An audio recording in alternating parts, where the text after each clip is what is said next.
where the guide is dressed up and there is a lot of kitschy stuff going on. We avoid that. It's a shallow narration of the complex history of this huge disappeared country that was the former USSR. This is Cold War Conversations. If you're new here, you've come to the right place to listen to first-hand Cold War history accounts. Do make sure you follow us in your podcast app so that you don't miss out on future episodes. Soviet Tours is a Berlin-based tour operator focused on the off-the-beaten-path destinations across the globe. Their core area, as the name suggests, lies mainly in and around the former USSR, from the mystic forests of Central Siberia to the austere peaks of the High Caucasus, and from the scorching deserts of the Soviet stands to the windswept steppes of southern Russia. We talk with the founder of Soviet Tours, Gianluca Pardelli. He is a Berlin-based photojournalist, adventurer and travel author who is fascinated by that enigmatic country that was once known as the Union of Soviet Socialist Republics. If you are enjoying the podcast, you can show your support via a monthly donation via Patreon. Plus, you will get the sought-after Cold War Conversations drinks coaster as a thank you and bask in the warm glow of knowing that you are helping to preserve Cold War history. But don't take my word for it. Let's hear from Tim Slansky, one of our supporters. I'm Tim from Cambridge, Massachusetts, and I support the Cold War Conversations podcast financially because of the great research and the quality of the storytelling. Just go to coldwarconversations.com/donate. If a financial contribution is not your cup of tea, then you can still help us by leaving written reviews wherever you listen to us, as well as sharing us on social media. It really helps us get new guests on the show. There's further information about Soviet Tours in our show notes, which will be showing as a link in your podcast app. If you do get in touch with Soviet Tours, do let them know that Cold War Conversations was where you heard about them. I'm delighted to welcome Gianluca to our Cold War conversation. I come from Italy, but I have been living in Berlin for the last 10 years with some breaks and pauses in between. I studied photojournalism and Slavic languages, both in Germany and in the UK. And my background, my professional background is in the photojournalism and journalism field. I've been working as a photojournalist for the last 10 years, covering both social issues and conflict zones, such as Afghanistan, Iraq, Libya, and Syria. And since 2017, I have been running my own tour operator company, which is called Soviet Tours. And as the name suggests, mainly focused around the former Soviet Union, which is also my main interest in other fields of my life, exactly like Slavic languages, and also most of my photo reportages are from the former Soviet Union. So the company is directly connected to my own personal and academic and professional interests. And your portfolio of photos are stunning. I mean, they really bring some of the tours that you offer to life. Thank you very much. I am actually very lucky to have that background because it helped me a lot. First, to understand the countries that I'm offering through my company, and to offer also itineraries that are not classical touristic itineraries. All the itineraries you find on my website, on my company website, are designed personally by me and are conceived by me. So based on my previous experiences as a photojournalist and traveler. And the second big advantage of having a photojournalist background is, of course, a promotional plus, because I can use my own photographic material to promote the tours of my tour company. Yeah. So, how did you first become interested in the Soviet Union?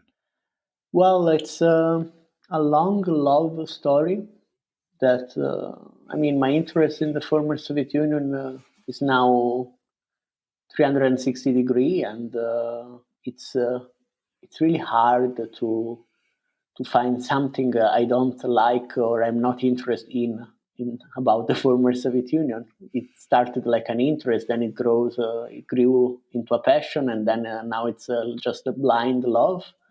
But it all started when I was around 6 or 7, and I learned to read when I was 4 or 5, and then when I was 6 or 7, I don't remember exactly. So let's say around that age, my father brought me to a bookshop, and in a very fatherly tone, say to me, "Okay, now it's time for you to choose your first book from the bookshop. Now you have learned to read like 1 or 2 years ago. Now you can choose your own book." And probably was expecting me to choose a children's book.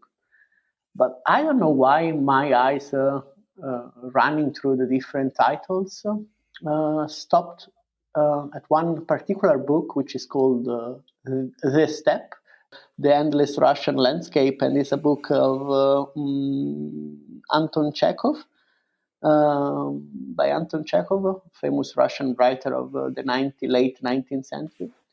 And of course, it was like a grown-up book, or like a book for adults, not for children. But I still chose that book, and I became immediately fascinated with this endless Russian landscape and the poetry behind it that it was transmitting.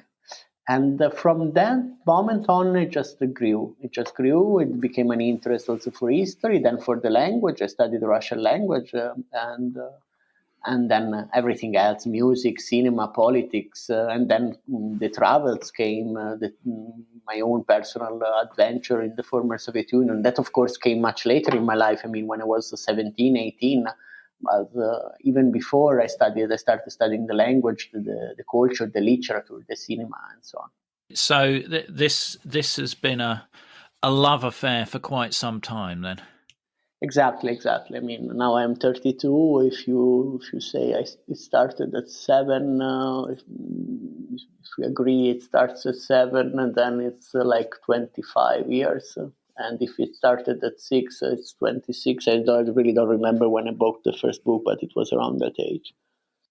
I think what I found really interesting about Soviet tours is that you're not like a regular travel company. It's really safe to say you do go way off the beaten track, but also you're not offering what I would say kitschy tour experiences. You're offering a much more genuine experience. Can you just elaborate on that for me? Yeah, you are perfectly right, and I'm glad that this comes true because that's exactly the nature of my company and the nature of the tours I offer. Yeah, first of all, they are really off the beaten track, not just because they are mainly centered in countries. We travel to countries, regions, and places that receive little to zero tourists, foreign tourists per year. So that's the first aspect why these tours are so unusual, because we just travel to places that few people go to. But even those places, we also offer places that are slightly more touristic, like former Yugoslavia or some parts of Russia. They do receive a lot of tourists, or Ukraine, for example. But within those countries, we offer routes and itineraries that are really unusual, that are focused on Soviet heritage, Soviet history, but also on non-contrived, genuine encounters with the locals. So it's fair to say we have two main focuses on our tours. So the first focus is the Soviet heritage. And these two focuses also reflect my main two interests in the former Soviet Union, because I like, as I said, I like almost everything of the former Soviet Union, but of course I have some. There are some elements that I prioritize in my interest and preference. So the first is the Soviet heritage. So everything that is related to the cultural and artistic heritage of the former Soviet Union. So architecture, monuments, mosaics, urban landscape, but also history and culture.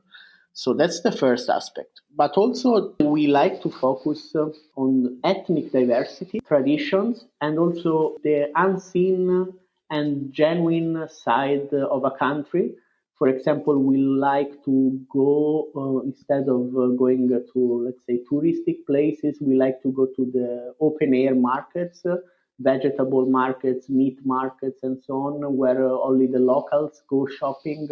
In this country, luckily, farmer markets are not something where only hipster goes, but it's a place full of locals, full of old people still shopping there with all these open air food stalls and so on. And so this is markets, for example, food markets is something that we never miss during our tour. If you read our itineraries, there is always included a visit to a food market. And as a photojournalist, I even made a project about food markets in the former Soviet Union, which is called Babushkas and Bazaar. Babushkas are it means grandmother in Russian. And in a food market in the former Soviet Union, you can see it all. You can see the genuinity and the reality of a place, the ethnic diversity, because it's full of different people in a food market, and yes, the real face of a country. And you are also right when you say we strongly, really strongly, tend to avoid stereotypes and cliches, and also kitschy stuff. So we don't do dress ups, even if we focus on the former Soviet Union, on the Soviet heritage. We show people the actual Soviet heritage, so the mosaics, the architecture, the monument. But we don't do like dress up like our guide. Don't dress like Soviet soldier or KGB officers. Stuff you can see somewhere around the former Soviet Union, especially in the Baltics or in Ukraine. There are these kind of experiences or open air museums or tours around the former KGB prisons and so on, where the guide is dressed up and there is a lot of kitschy stuff going on. We avoid that. We don't really like that. And also, it's kind of shallow, in my opinion. It's a shallow narration of the complex history of this huge disappeared country that was the former USSR. Yeah, I'd agree with that, and I think that makes you so distinct. And I think that the other thing I liked was obviously you're trying to help the locals as well, but not make them dependent on tourism. So, for example, you tell people on the tour not to pay locals for photos or things like that, I think. Yes, that's something came from my profession. As a photojournalist, I've never paid someone to take a picture of him or her. It's kind of a taboo in photojournalists, actually. It's really a no-no, even if a lot of photojournalists do pay their subject. But this is not actually a big issue in the former Soviet Union. In the former USSR, nobody will ask you money to get a picture of them. It can happen maybe a little bit in Central Asian country, but it's always a little bit of a joke. I mean, they ask you so, but in a funny tone. Rarely they mean that serious. Actually, sometimes happen the contrary. People are not, because these places are not touristic. So when they see someone taking picture of them, they are really either glad or just suspicious. Most of the time, they're just happy to have a picture of them, and it will never come up to their mind to ask you money for that. actually, sometimes, as I was saying, it's the contrary. They will ask you if they have to pay you to have a picture of them taken. It happened to me so many times in really remote places in the former USSR that never see any tourist at all, beside my clients, I would say. And they sometimes the local people will genuinely ask you if they have to pay you to have a picture of them taken. And that's something that happens in places that are untouched by tourism and where this concept of getting paid for photography doesn't exist. And this is much more of a problem in other kind of developing countries that have been affected by mass tourism. It's a big problem in sub-Saharan Africa and in India as well. In the former Soviet Union, it's really rarely a problem. Only in Uzbekistan, which is a country which is fairly touristic, it can happen that local people in Samarkand will ask you for money if you have a picture of them taken. But as I said, it's most of the time they are not meaning that seriously.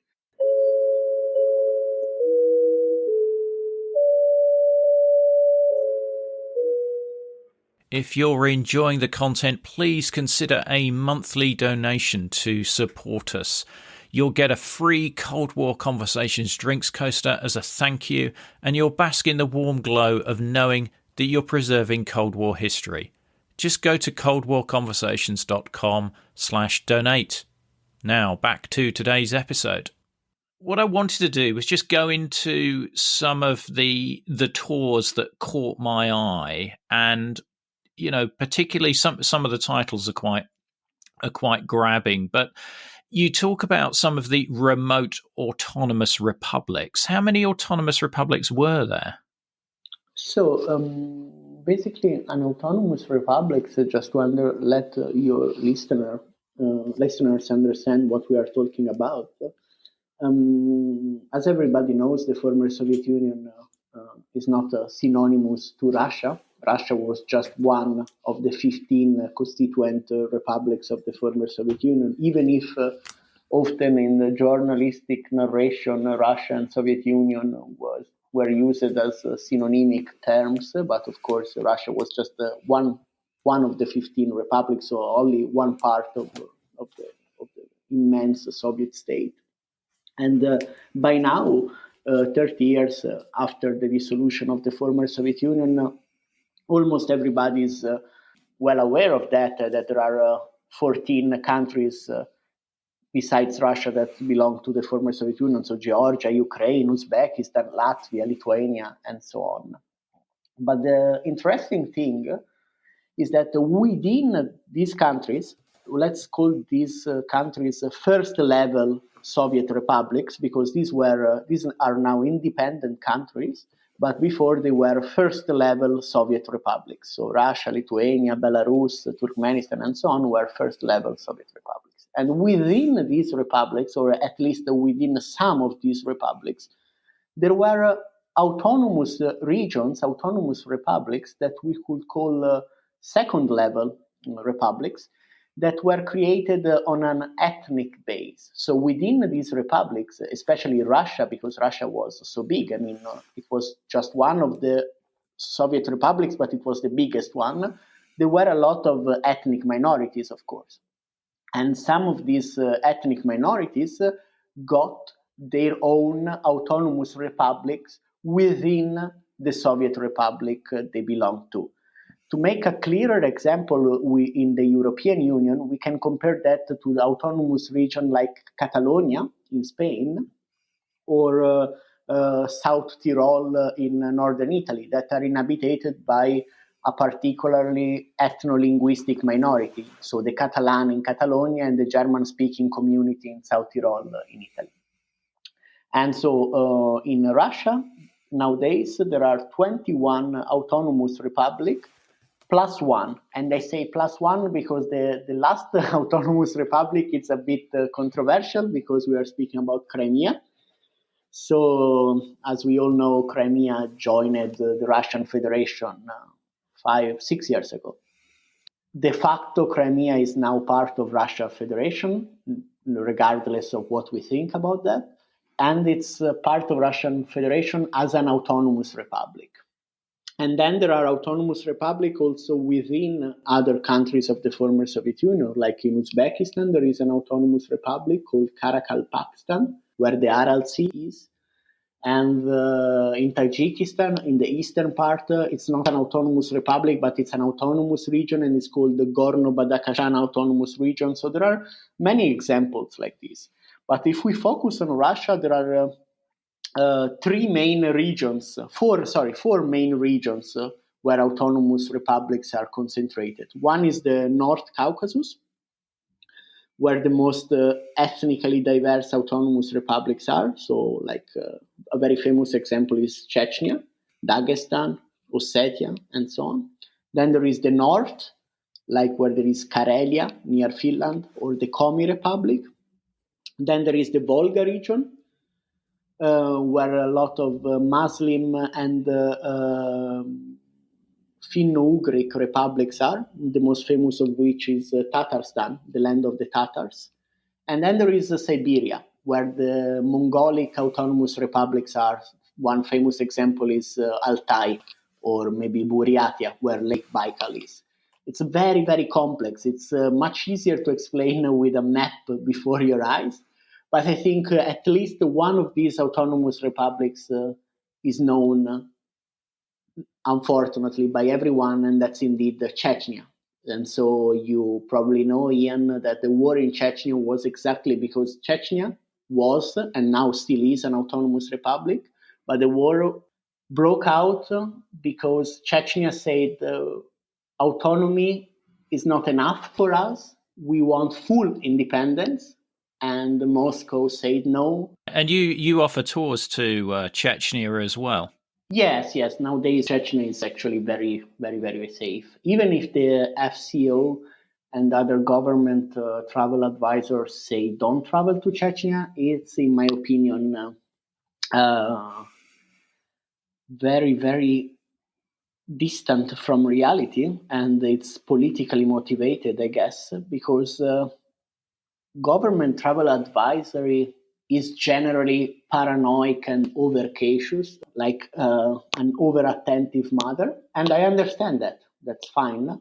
And usually there is some truth in their advices for most of the countries, even if they are overtly paranoid and too much on the safe side. But usually there is some truth in their advices. But when they say don't travel to Chechnya, it's completely false, in my opinion, because I've been there so many times, and the fact that it's compared to Afghanistan on an official level, it doesn't make any sense at all. So I would say most of the people that join these kind of tours are genuinely interested in the former Soviet heritage from a cultural and an artistic point of view. And the decay comes along as a side effect, as I was saying. However, there are some people that are really into that aspect, that are really into the decaying and crumbling aspect, facade of the former Soviet Union. And these are usually photographers, like urbex photographer, people that like to take pictures of stuff crumbling down and a little bit run down buildings and so on. But for us, it's not the main attraction. Actually, it's quite sad to see these buildings in such status. If we could, we would restore them to their former beauty. I mean, it's not something that attracts us. I noted that you'd also expanded into Africa. So you have a tour called Red Africa as well as one to Angola. Yes, exactly. One of my biggest interests, you probably have already inferred from this conversation, is architecture, and especially socialist era architecture. And during the Cold War period, the former Soviet Union, but also the former Yugoslavia and other Warsaw Pact countries, so Eastern Bloc countries, participated in developing, especially urban developing projects in sub-Saharan Africa and partially also in Asia, but especially in sub-Saharan Africa. So you can see a lot of African cities that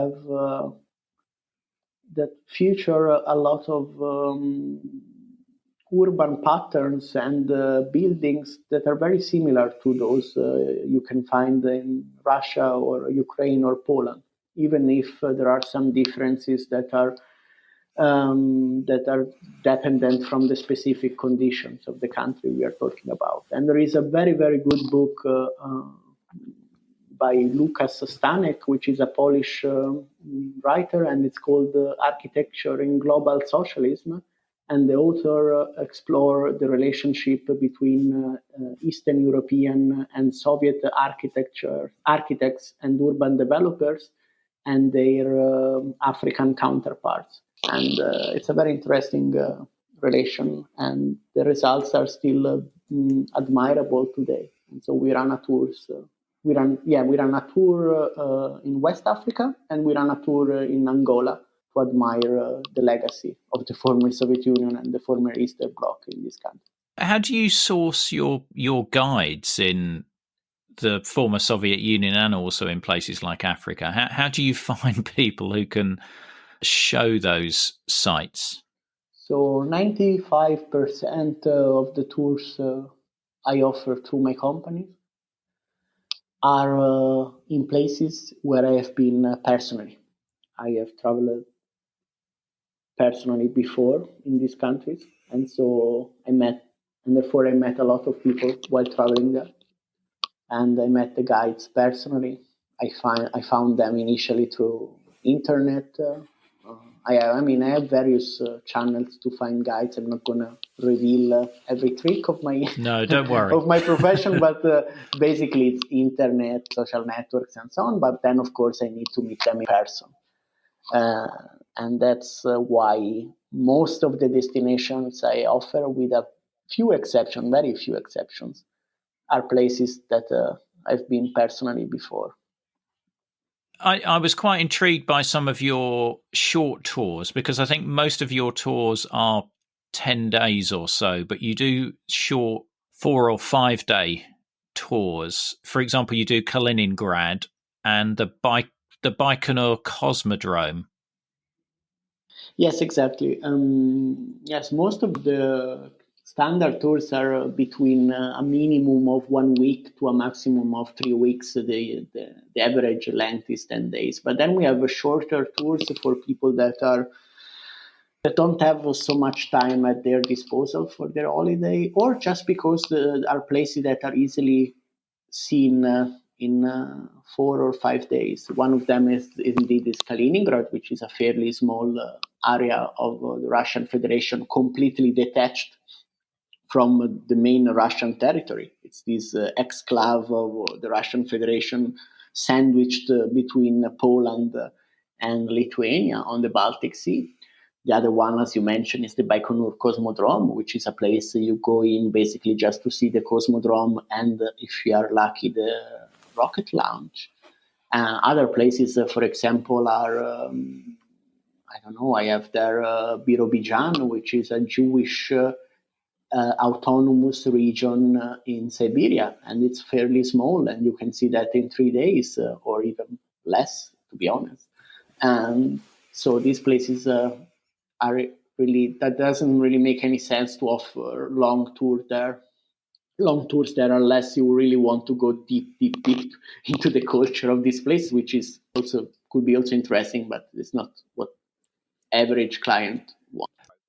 You also run volunteer programs, don't you, in some of the locations? Yeah, actually, this is one of my primary goals at the beginning. Now it has dwindled a little bit because also of the coronavirus pandemic, most of these programs are suspended. But at the beginning, when I created my tour company, having also a volunteer program section was really important for me to give something back to the communities that hosted me personally during my trips. So, of course, I give something back to the community also with the tours, because the tourism business brings money also to the local community, especially the way we do that. So really, stay local, eat local, and genuine interaction with people. So that's something that, of course, has an economic return for the local communities. But for those who want to go a little bit deeper and to stay a bit longer, we offered volunteer programs in the Pankisi Valley, which is this valley in Georgia inhabited by a Chechen minority, and also a volunteer program in Moldova, in southern Moldova, in Gagauzia, which is a Turkish-speaking autonomous region.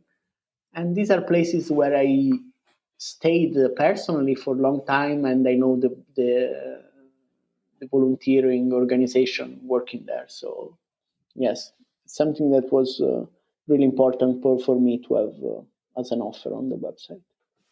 One question I wanted to ask you was, what sort of people go on your tours? Yes, that's a very interesting question, because there are basically, if we want to summarize the people that join my tours, we can say there are three different categories of people. So the first category, which to be honest is the one I like the most, is made out of people that are genuinely and also deeply interested in the countries, in the regions they are traveling to, and they are interested for cultural reason, for historical reason, architectural reasons, for many different aspects. And usually these kind of people have the wish to spend as much time as possible in these places, and to learn as much as possible while staying in these places. Then another group, another batch of clients is made out of those who can be called. They label themselves as that, so I think it's okay to call them country collectors. So people that are traveling to weird and obscure places just to say, oh, I've been there. And so usually these people take private tours with us. They usually spend less time than our standard tours in the countries and places they are traveling to.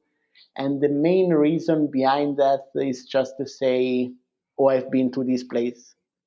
So, yeah, country collectors. It's a community out there in the internet. There are a few people out there, at least 200 people that have been to every country in the world. So there are 193 countries out there, plus some unrecognized countries. And these people have been to each of them. And those are called country collectors. And the third batch of people is those who are interested in the places I offer, but don't know much about them. They are just intrigued by the fact that they are unusual, and they just want to discover them, even if they don't have a previous interest. So maybe they are interested to go to Siberia, but they don't know anything about Siberia, and they just want to discover Siberia. And this batch of people is also very, very, very interesting, because is made out of people that I usually reach via my social network. So they see my social channels, so social media channels. So they see these posts about places they have never heard about, and they become intrigued. What would you say is your favorite region of the former Soviet Union? Well, definitely the Caucasus, because it's so beautiful from a landscape point of view, so diverse from a cultural and ethnic point of view, so fascinating from an historical point of view, and just charming from an architectural and also monumental point of view. There are so many things to see, so many different architectural styles, so many different monuments and buildings from the pre-Soviet era, from the traditional architectural style of Georgian houses, Azerbaijani houses, Dagestani houses, and palaces, and then so many different mosaic from the Soviet era. And then it's just food-wise, it's a great region of the former Soviet Union, because the former Soviet Union is a super fascinating place, but it's not the first place that comes up into mind when thinking about culinary tours, like food tours, especially because I'm Italian, so I'm really spoiled with food. And the former Soviet Union is not like the first destination I will travel to just for food. They have really interesting staples, but compared to, let's say, Italy, France, or Japan, let's say it's another different category, but not the Caucasus. The Caucasus is really, really great food, really great traditional staples. How can people find you, Gianluca? Well, you can find me on my two main websites. One is gianlucapardelli.com, which is my photojournalist and journalism website. And the other one is soviettours.com, which is my tour company.